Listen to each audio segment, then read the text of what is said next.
I want to show you how to add some really important pieces to your website. So first of all, if you haven't already, you need to go watch this video right here that will teach you how to add sub pages to your page. Your main home page is just your bio. This is all it should have on it. I have this other stuff here just to teach you some things, but yours should just have a picture and your bio. So if you haven't done that yet, go watch this video and make these subfolders on your page so that when you click on passion projects, it will take you to a main passion projects page that then has a place for multiple passion projects to be linked to it, because you want a separate page for each of your passion projects. You're going to be doing many of them throughout high school. So on this one, if someone clicks on Brickwork, they'll be able to go to the page that shows my project that I've been working on for a couple years now that has to do with brickwork. If they go to crochet projects, it'll take them to this page about crochet projects. So what I want to show you today is how to make these 4 buttons. Each one of your projects needs to have these 4 buttons. This one will link to your video.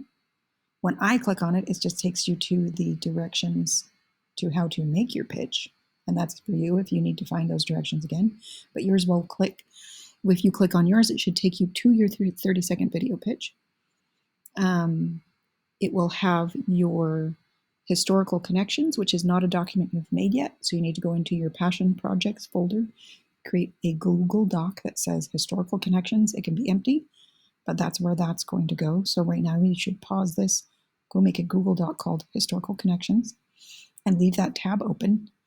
And then you will have a button called sources. And this is where you document that you weren't just doing a hobby, you were engaged in actual research and learning and growth, and that you had help from expert sources. You made this source document last week. You put 10 sources on it, and this week you're going to verify that those sources are credible, and then we are going to help you make that source document look more and more professional over the next few months. This one is, again, you need to make a blank document in your Google Drive that's called Final Reflection on Learning, and it will be in your passion projects folder, but it's just a blank document for now that shall be titled this. So again, pause, go make that document. So once you have those documents and the tabs are open at the top of your screen, now you're ready to go. So I'm going to show you by going over to Brickwork, because this page doesn't have it yet. I'm going to show you how to add those tabs. So I'm going into the editing view of my page. And so the first thing you're going to see is at the top of the page, there is a brief summary of why did I even make this project? Why is this important? It's a history either like historically, why was landscaping and terracing a thing and where did it come from? Or my family history. Here you'll see that it explains what is my basic project and why did I choose it.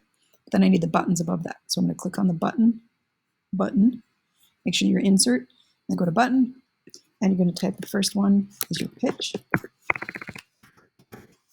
And then you're going to copy the URL. And your URL is just that code at the top of your screen in the address bar.